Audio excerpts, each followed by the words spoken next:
Hello and welcome to Stupid Ancient History with Midgley. And Taylor, and our expert, non-expert and special guest, James, Lord High Commander of the Science Cupboard, first of his name and knower of nothing. You sounded so sad saying that. I know. I forgot how long it is. As always, we're wearing togas, eating olives, and today we're going to look at the abduction of Virginia. Previously on Stupid Ancient History, we've been looking at the attempts made by the early Republic to create a fair and balanced government. Yeah, attempts. They've been rubbish. All right, and although the original structure of the Republic didn't really allow any voice for the plebs, the introduction of the tribunes tried to address this. But it's also fair to say that the tribunes were originally chosen by the Senate. Which is fair. There's no conflict of interest there at all. No. Despite the best efforts, the tribunes really had limited power to stop the Senate taking advantage of the people. So, yeah, they look good, but they couldn't really do much. Yeah, and after a period of constant disagreement over the role, the Republican government decided to do away with the whole lot and just introduced the Decemvirates, a group of 10 men who would act as magistrates and write down Roman law. And that worked for a whole year before Appius Crassus turned the system into his own little tyranny in the second Decemvirate. They deserve what they get. Honestly. I mean, they do. So the next stage of our story picks up right in the middle of the second Decemvirate, with Crassus and his cronies ruling like kings. It's not going to go well, is it? And considering how they feel about kings, one king, having 10 of them, are they going to sort this out quickly? Well, yeah, I mean, you're right. So besides the general misery of all the tyranny, that kind of thing, Livy introduces the next event like this. The result of brutal lust which occurred in the city and had led to consequences no less tragic than the outrage and death of Lucretia, which had brought about the expulsion of the royal family. Right, okay. So it would seem, as things happen, that Appius Crassus, despite his disdain for the plebs and the masses, has a bit of a dark secret. Interesting. Continue. Livy? What's he done? I mean, considering what his family has done in the past, this dark secret must be pretty dark. Over to Livy. Appius Crassus had a guilty passion for a girl of plebeian birth. Dun, dun, dun. Scandal. You thought it was going to be something like he shot JFK or something. I thought it was going to be way worse than that. Sexy time with a bit of rough. Oh, God. Anyway, moving on. So, obviously, being from very kind of different social orders, Crassus's less than friendly approach to the plebs, and everything he's done, including introducing a law himself that says patricians and plebs can't. I was going to ask, how is this law faux pas? What is it? All of the above. Right, okay. Let's say it's a bit of a no-no. Okay. Yeah, so also the girl in question, Virginia, was engaged to be married to a man called Lucius Icilius, a former tribune of the plebs. Right. So this is just a recipe for disaster already. Yeah. Not going to go well. Strap yourself in, James. So he's now got his fancies for a common bit of rough, as Taylor said. What happens? Well, either not being able to read the situation or just being too arrogant to think Not caring. Yeah, to think he would be turned down. Crassus starts basically publicly slurping all over poor old Virginia. Or as Livy says, This girl, now in the bloom of her youth and beauty. Oh, that's nice. not for her. Excited Appius Crassus's passions, and he tried to charm her by presents and promises. Okay. Not subtly, just for everyone to see. Yeah. Including her fiancé? Yeah, I mean, it didn't go down too well. Okay. Yeah, not at all. So Virginia was from a very highly regarded plebeian family. Her dad was a well-respected soldier, and her mother was well known for her high principles. Okay. Plus the fact that she was already engaged, someone might have had a hand in it. So, getting nowhere through, shall we say, conventional methods, Crassus soon changed his tactic. To Livy. When he found that her purity was proof against all temptation, so she wasn't She wasn't buying it. yeah. Let's put it out. Let's leave it at that. Let's leave it there. He had turned to cruel and brutal violence. He commissioned a client, Marcus Claudius, to claim the girl as his slave and to stop any claim on the part of her friends to keep possession of her till the case was tried, as he thought that the father's absence gave a good opportunity for this illegal action. So is that how it works? You just claim someone's a slave? Well, Like that's his plan. You're now my slave. Yeah. This is going to go amazingly well, I'm guessing.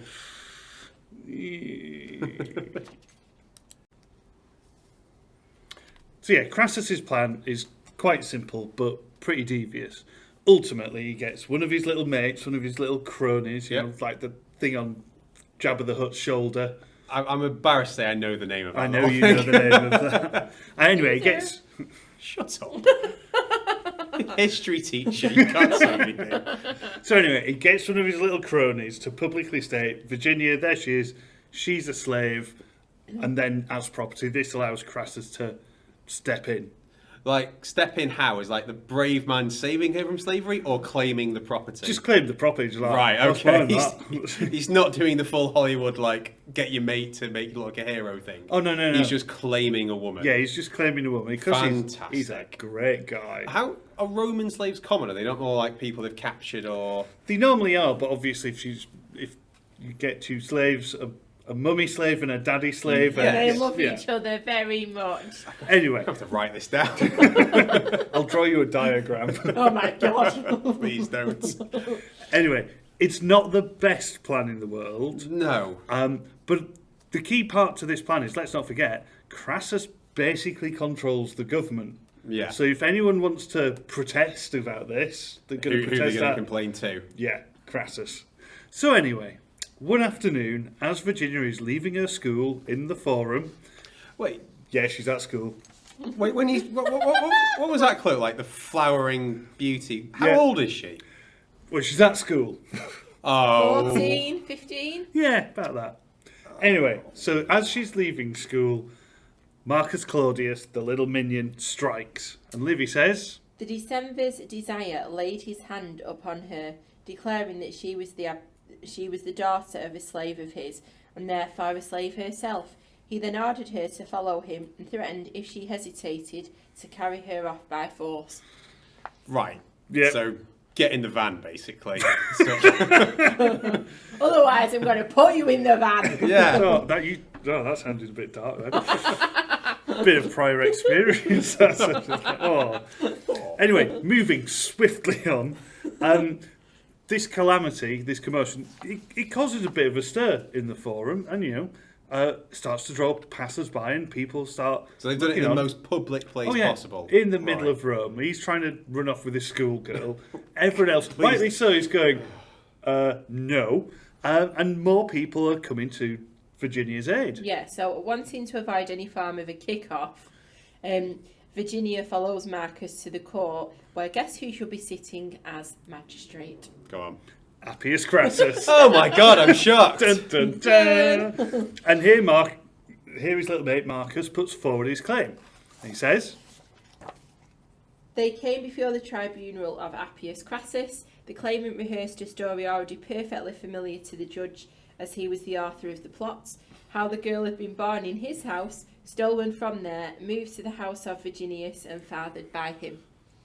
I know they don't like to look back on the kings, but the census data not help them figure out like who her parents are and when she was born and stuff like that. you'd think. So this trial, it's more of a pantomime. It's a sham trial. It's a sham. Yeah, so 100%. So all this is basically so Crassus can get his rubbing little mitts on this young woman. I mean, it was already wrong when I've said how young she is. I'm liking this guy less and less. And I already didn't like him to begin with. Good job you put that bit in. Yeah. It was fine until the abducting bit. Does anyone speak up against this, even though he is essentially king? Yeah. Sorry, not king, never king. Not just yet. Well, it's starting. I mean, obviously, not everyone is buying into the legality of this ridiculous debacle. People can see what's going on. And those who've come in support of Virginia to this trial, they make the following claim. So, the girl's supporters contended that Virginius was absent on the service of the state. He would be present in 2 days' time if information was sent to him, and it was unfair that in his absence he should incur risk with regard to his children. They demanded that he should stop the whole of the proceedings until the father's arrival, and in accordance with the law which he himself had brought in, grant the custody of the girl to those who claimed her freedom. Okay. Yeah, so, hoping to kind of thwart Crassus's plan, Do you mean his evil scheme? Not missed that at all. so it's decided that the trial should wait until Virginius, her dad, can return from his military camp and speak before the court. I know this is a silly question. Why can't her mum claim her? She's a woman. She doesn't have any There you rights. go. I knew that would be the answer. I thought I may as well ask it. She'd probably be the better one as well. Yeah, is this definitely your daughter? Yeah. Did she come out of you? Yeah. Do you want me to tell you how she came out of me? So anyway, this so- is their plan to kind of delay things. So Virginia's now just got to wait 2 days for her dad to turn up. yeah, What's she getting up to in that time? well, she's it's having, where she's staying. Oh no. she's having a lovely time with Appius Crassus. Oh no. Oh, don't. Yeah, I mean it is a bit of a problem, since it now means Crassus can get exactly what he wants Yeah. before even the end of the trial. Oh. But not to worry, it's at that very moment, the nick of time, that Virginia's future husband, former tribune of the plebs, Acilius, bursts into the court. About time. What's he been up to? So he starts loudly protesting, not surprisingly, that Crassus's intention is to rape Virginia, and he will be able to do this if she is to stay with him. Fair enough. Yes, that is true. Yeah, and craftily, with such a large captive audience there, because obviously more and more people are, oh, what's going on there? He then uses the opportunity to raise other issues about Crassus's tyranny. He quickly segues into, he's going to rape her, but also... Does he not draw a parallel to like Lucretia and go, look? Well, this is what Livy has to say about it. Even if you have deprived us of the two foundations of our liberty, the aid of our tribunes and the right of appeal to the Roman plebs, that has given you no right to our wives and children, the victims of your lust. Okay. Fair enough. So he said that in front of a big crowd. Yeah. What does the crowd do? Well, well, they're not cheering for that. It's probably like, no, he's right, you know. After Acilius basically threatens Crassus with a riot and another plebeian uprising, Virginia is allowed to go back to her own home, where she waits for her father. Okay. But Crassus isn't quite done yet. Why would he be?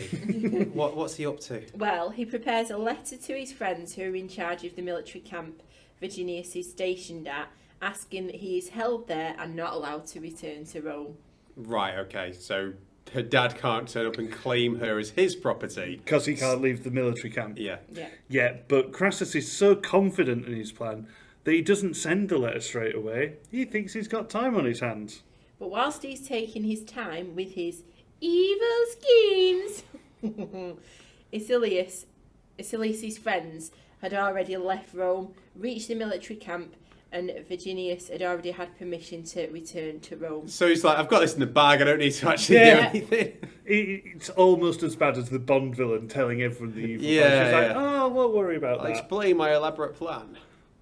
Maybe tomorrow. Yeah. Once you've got time to film. Right, that's stupid.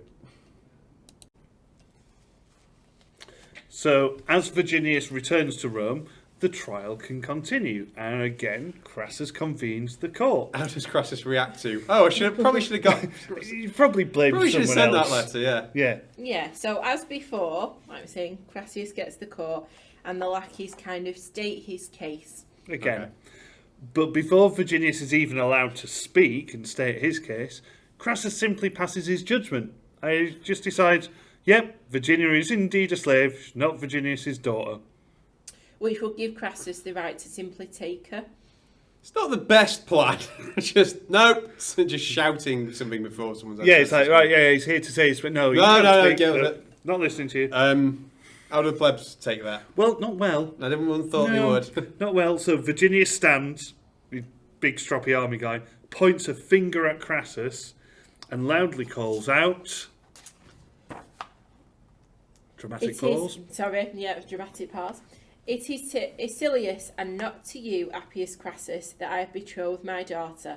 I have brought her up for wedlock, not for outrage. That's a good one. I like that. I like that. I determined to satisfy your brutal lust like cattle and wild beasts. I mean, that's a bit shady because he's basically trying to say that his daughter's a bit like a cow. Or a wild beast. Or a wild beast. I think it's more that they're trying to paint Crassus in a bad light rather than saying my daughter is livestock. How does that affect the plebs? Or does Crassus go, you're right, I am a wrong-un, I'm going to back down from this? Well, it has no effect on Crassus whatsoever. Yeah, no, so caught up with his evil schemes. Oh, stop it. Sorry, I can't help it. And lost. Crassus simply decided to announce to the forum that Virginia was indeed a slave and he was to take possession of her. You can just imagine it, can't you? Everyone standing up going, she's my future wife, she's my daughter. And he's like, no, she's mine, no, she's mine. And he just keeps going on and on like this and he doesn't change. We should point out that he does this behind a row of heavily armed lictors. Oh, yes, obviously. Like a big man. Yeah. Yeah, and so just for fun, he added in that any attempt to challenge the decision would be regarded as an act of treason. So I've clearly just abused our legal system. But if you say anything about it, You're dead. You're in for He's it. going down. So it's not gone well. No. Or depending on your perspective, for Crassus it's all turned out exactly how we wanted. Yeah, but for Virginia, not so much. No. So for her, it's looking quite bleak because Crassus now takes her as his new slave girl, leaves the courthouse and begins to go out through the crowds into the forum. So through all the people he's just wound up. Yeah. Yeah. Right, okay. Don't forget, all the lictors are still there Yeah. with their axes and questioning him is treason. God. So it's at this point, though, that Virginius appeals to Crassus. He's got one last-ditch attempt to let him speak to Virginia. But not just Virginia, her nurse, kind of like the family nursemaid, who will have helped birth her. Kind of like the nurse in Romeo and Juliet. Yeah, like. exactly. To check whether Virginia is actually his daughter. So he's kind of almost playing along going, oh, maybe you're right. Let me just check. Yeah. I'll just let me check the barcode, the serial number. Yeah. Is it the one I'm thinking of? Yeah. It's a bit of a long play in it. It's a last-ditch attempt. Yeah. It's pretty desperate. Does it work? Well, Crassus agrees, either because he thinks, well, nothing will come of this, or he doesn't wish to appear too harsh, because he's getting a few, dead eyes from people. He's walking through that crowd with a few eyes burning into his soul. So Virginius and his daughter are allowed to speak together. And they scuttle off to a little side of the forum with the nurse, where... Snatching up a butcher's knife, he plunged it into her breast, saying, in this, the only way in which I can, I give my child your freedom. Then looking towards the tribunal, by this blood, Appius Crassus, I curse you. So he just murdered his Just daughter. murders his daughter. Wow. I mean, That is a last-ditch attempt. it is a last-ditch attempt, and similar to Lucretia, done nothing wrong, but ended up dying because some man just thought she was fit. Yeah. Wow, that's kind of rough. It is. Obviously, the watching crowd are pretty shocked by these turn of events, and all hell breaks loose. Not surprised. Or the second secession, as it ends up being called. Right, okay. Nice segue to the next thing. So obviously, the big point we need to make about the abduction of Virginia, apart from being one of the causes of the second secession, is the obvious comparison between, and you said it yourself, between her and poor old Lucretia. Poor Lucretia, poor Virginia. I know. But in both cases, Livy is using almost an identical story to bring out the fall of bad tyrants. Yeah. It seems like the Romans aren't ready to rise up against just any old tyrant. They've got to be a really sexual bad deviant. one, They've got to be a raging... What are the other 9 Decemvirants doing at this time? Just nothing. Well, the other 9 Decemvirant stuff are basically Crassus's lackeys. When they go for the second Decemvirate, he chooses His himself. Because no one's ever going to be arrogant enough to choose them. Oh no, there he did it. goes. and then 9 of his little mates. So then going to be no use, neither use nor ornament, are they? They'll just be sat there going, "No, it's the law. It is fair." And Livy uses the line when he's talking about the fall of the Tarquins, that each man had his own complaints. And we see this massively with the second Decemvirate, to the point where they actually accuse them of being the 10 Tarquins. Yeah. Now 10 rapey Tarquins. See, it's almost exactly the same, that you've got this underlying tension of tyranny and everyone hates them, but it needs kind of the abuse of innocence to kick people into gear. I was going to ask, is this a coincidence that she's called Virginia, or is this where we get the word from, of like pure, etc.? It's probably, it's to do with the dad. The dad is Virginius, she is Virginia, daughter of Virginius, but again, we're told he's of such high moral character, and it's probably to do with purity. It's almost like a pantomime. It is. She's got to be the purest of the pure. Crassus is behind you. She's like the Sleeping Beauty, isn't she?